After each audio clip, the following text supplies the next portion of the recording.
Hi friends, வணக்கம். இன்று நான் சொல்ல போகும் கதை காந்தியடிகளையே மனம் இறங்க வைத்த ஹரிச்சந்திரனின் கதை.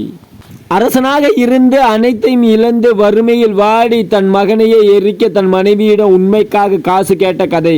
ஹரிச்சந்திரன் கதை என்றால் சோகக்கதை, சோகத்திலும் சோகக்கதை. அது உண்மைக்காக எழுதப்பட்ட கதை. அந்த கதையை நான் உங்களுக்கு சோகமாகவே சொல்கிறேன். ஒரு காலத்தில் ஒரு ராசா இருந்தான். அவன் எப்பவும் உண்மைதான் பேசுவான். நேர்மையான அரசன் அவன். அவன் சந்தர்ப்ப சூழ்நிலையால் நாடு நகர் இழந்தான். கடைசியில் இடுகாட்டில் வேலை செய்தான். வறுமை தாண்டவம் ஆடியது. எனினும் உண்மையே பேசி வந்தான். அவன் பெற்ற செல்ல மகன் இறந்து விட்டான். புதைக்க வேறு யாரும் இல்லாததால் தாயே, அதாவது ஹரிச்சந்திரனின் மனைவியே பிணமான தன் மகனை தூக்கி கொண்டு இடுகாட்டிற்கு வருகிறாள். அப்பொழுதும் ஹரிச்சந்திரனின் நேர்மை தவறாமல் தன் மனைவியிடம் தன் மகனை அந்த இடுகாட்டில் புதைப்பதற்கு பணம் கேட்டான்.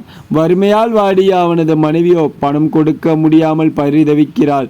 ஹரிச்சந்திரனும் பிணத்தை புதைக்க அனுமதி மறுத்து விடுகிறான். நேர்மை குன்றாமல் வாழ்ந்தான், உண்மை நெறிகளில் திகழ்ந்தான். இந்த கதை தான் ஹரிச்சந்திரனின் கதை. இந்த கதையை பற்றி விரிவாக பார்ப்போம் வாங்க. ஹரிச்சந்திரன் சந்திரமதியின் சுயம்பரத்துக்கு செல்கிறான். வழியில் காளி கோயில். ஹரிச்சந்திரன் அதனை வணங்கினான். அப்போது அங்கு இருந்த கல்தேர் முதலானவை பொன்னாக மாறிவிடவே காளி அவற்றை ஹரிச்சந்திரனுக்கே பரிசாக தந்து விடுகிறாள். சந்திரமதி பிறக்கும் போதே அவள் கழுத்தில் தாலி இருந்தது. இந்த தாலியை காண்போம் இவளை மணப்பான் என ஒரு அசாரி அப்போது சொல்லி வைத்தது. சுயம்பரத்தின் போது ஹரிச்சந்திரன் அவளது தாலியை பார்த்து சொல்லவே சந்திரமதி ஹரிச்சந்திரனுக்கு மணமுடித்து வைக்கப்பட்டாள். இவர்களுக்கு பிறந்த ஆண் குழந்தை வயது 7 ஆகும்போது ஹரிச்சந்திரன் நாட்டை இழந்து அல்லால் படுகிறான். ஹரிச்சந்திரன் மனுநெறி தவறாதவன் என்று இந்திரன் சபையில் வசிட்டர் கூறுகிறார். விஸ்வாமித்திரர் மறுக்கிறார். ஹரிச்சந்திரனை சத்தியம் தவற செய்கிறேன் என சபதம் செய்த விஸ்வாமித்திரர் செயலில் இறங்குகிறார்.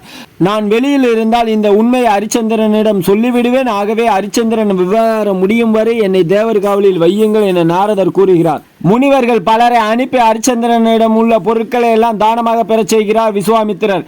விலங்கினங்கள் பலவற்றை அனுப்பி நாட்டை அழிக்க செய்கிறார் விஸ்வாமித்திரர். ஹரிச்சந்திரனை வேட்டையாடி விலங்குகளை அழிக்கிறான். இரவில் காட்டில் உறங்குகிறான். காண்கிறான். அமைச்சனிடம் கூறுகிறான். உடனே விஸ்வாமித்திரர் காமன் சேனை என்ற 2 பெண்களை உருவாக்குகிறார். அவர்களை தங்களை ஹரிச்சந்திரன் மணந்து கொள்ள செய்ய வேண்டும் என வற்புறுத்துகிறார். ஹரிச்சந்திரன் மறுத்து விடுகிறான். விஸ்வாமித்திரர் அந்த பெண்கள் பக்கமாக பேசுகிறார். திருமணம் செய்து கொள்ள விட்டால் அதற்கு ஈடாக அவனிடம் உள்ள எல்லா பொருட்களையும் அவர்களுக்கு கொடு என்கிறார். ஹரிச்சந்திரன் கொடுத்து விடுகிறான். முனிவர் தான் அணிந்திருந்த காவி ஆடையில் கொஞ்சம் கிழித்து அரசனுக்கு கொடுத்து விட்டு அவன் அணிந்திருந்த ஆடைகளையும் பெற்றுக்கொள்கிறார். சுக்கிரன் என்னும் முனிவன் தான் யாகம் செய்வதற்காக தன்னிடமிருந்த செல்வத்தை ஹரிச்சந்திரனிடம் கொடுத்து வைத்திருந்தான். ஹரிச்சந்திரன் செல்வத்தை எல்லாம் விஸ்வாமித்திரர் அனுப்பிய பெண்கள் பெற்றுக்கொண்ட பின் சுக்கிரன் தான் கொடுத்து வைத்திருந்த பொருளை திருப்பி தருமாறு கேட்க விஸ்வாமித்திரன் தூண்டினான். சுக்கிரனும் அவ்வாறே கேட்டான். 45 நாளில் திருப்பி தருவதாக வாக்களித்து விட்டு ஹரிச்சந்திரன் பொருள் தேடச் சென்றான். ஹரிச்சந்திரன் செல்லும் போது அவன் மனைவி சந்திரமதி, மகன் லோகிதாசன், அமைச்சன் சத்தியகீர்த்தி ஆகியோருடன் உடன் செல்கிறார். சுக்கிரனுக்கு தர வேண்டிய கடனை தீர்ப்பதற்காக மனைவி கூறியபடி மனைவியையும் மகனையும் விலை பேச அந்தணன் ஒருவன் இருவரையும் விலைக்கு வாங்கி கொள்ள முனிவன் கடன் தீர்கிறது. சுக்கிரன் இதுவரையில் தான் அடைந்ததற்கு கூலி கேட்கிறான். அமைச்சனையும் தன்னையும் காசில் பிணம் சுடும் புலையன் விரவகு என்பவனுக்கு விற்று முனிவனுக்கு கூலியும் கொடுக்கிறான். ஹரிச்சந்திரனும் அவன் அமைச்சனும் காசியில் உள்ள இடுகாட்டில் பிணம் சுடும் புலையனுக்கு அடிமை தொழில் செய்கிறார்கள். பிணம் சுடுவதற்கு கூலியாக தரப்படும் கால்பணமும் முள துண்டும் புலையனுக்கு, வாய்க்கரிசி கூலி ஹரிச்சந்திரனுக்கு அமைச்சனுக்கும். இப்படி ஒப்பந்தம் செய்து கொண்டு குற்றவேல் செய்கிறார். வாய்க்கரிசி புனிதம் பெறுவதற்காக அமைச்சன் சத்தியகீர்த்தி அதனை சுரபிக்கு, அதாவது பசுவுக்கு தருவான். அதன் கோமயத்துடன் விழும் அரிசியை மட்டும் எடுத்து சமைப்பான். இருவரும் உண்பார். ஹரிச்சந்திரன் மகன் பாம்பு கடித்து இறந்து போகிறான். சந்திரமதி அழுது புலம்பிக் கொண்டு மகனை சுடுவதற்காக இடுகாட்டிற்கு கொண்டு வருகிறார். ஹரிச்சந்திரன் பிணத்தை சுடுவதற்கு கூலி கேட்கிறான். அவள் தன்னிடம் இல்லை என்கிறார். கழுத்தில் இருக்கும் தாலியை கொடு என்கிறான். தாலியை கண்டவன் தன் கணவனே என உணர்ந்த சந்திரமதி உண்மையை உரைக்கிறாள். இறந்தது தன் மகனே என உணர்ந்த பின்னும் வீரபாவுக்கு சேர வேண்டிய கால்பணமும் முளத்துண்டும் எசமான் பார்ப்பனிடம் வாங்கி வரும்படி மனைவியை அனுப்புகிறான். சந்திரமதி பார்ப்பனிடம் வருகிறாள். வழியில் குழந்தை ஒன்றின் பிணம் கிடைக்கிறது. அது கல்வரால் கொலை செய்யப்பட்ட காசி அரசனின் குழந்தை. சந்திரமதி தான் தன் குழந்தையை பேய்கள் கொண்டு வந்து போட்டனவோ என்று இருளில் குழந்தையை பார்க்கும் போது காவலாளிகள் குழந்தையை கொன்றவள் இவளே என எண்ணி குழந்தையுடன் அரசன் முன் நிறுத்துகின்றனர். அரசன் இவள் கொன்றிருக்க மாட்டாள் என எண்ணுகிறான். என்றாலும் அவளுக்கு கொலை தண்டனை விதிக்கிறான். காவலாளிகள் வீரவாகுவுடன் அவளை அழைத்து வருகின்றனர். அவளை கொலை செய்யும் போது வீரவாக ஹரிச்சந்திரனை ஏவுகிறான். விஸ்வாமித்ரா ஹரிச்சந்திரனை பார்த்து, இப்போதாவது நீ எனக்கு கொடுத்த நாட்டை கொடுக்கவில்லை என்று சொல்லிவிடு, உன் மனைவியை காப்பாற்றி விடுகிறேன் என்று பொய் சொல்ல சொல்கிறார். ஆனால் கடமை தவறாத மனைவியோ கடமையை செய்யும்படி மனைவி கணவனை தூண்டுகிறார். இந்திரன் வசிட்டாரும் தேவரும் சூழ அங்கு வந்து பார்த்து கொண்டு நிற்கின்றனர். ஹரிச்சந்திரன் தன் மனைவியை சந்திரமதியை குனிய வைத்து கழுத்தில் வெட்டுகிறான். அந்த வெட்டு அவள் கழுத்தில் மாலையாக விழுகிறது.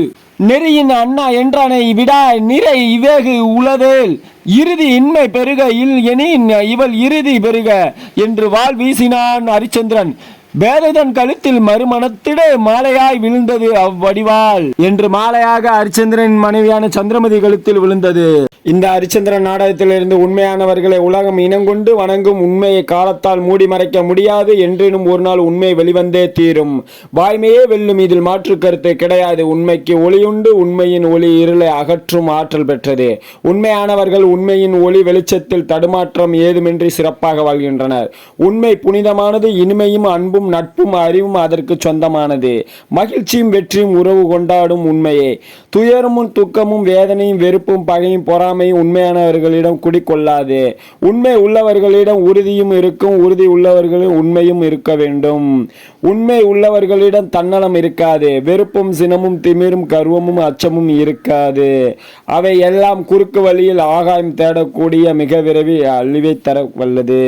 உண்மையை உணர்ந்தவர்களே உயர்ந்தவர்கள். உண்மையானவர்களே பலசாலிகள். உண்மையானவர்களே நேர்மையானவர்கள்.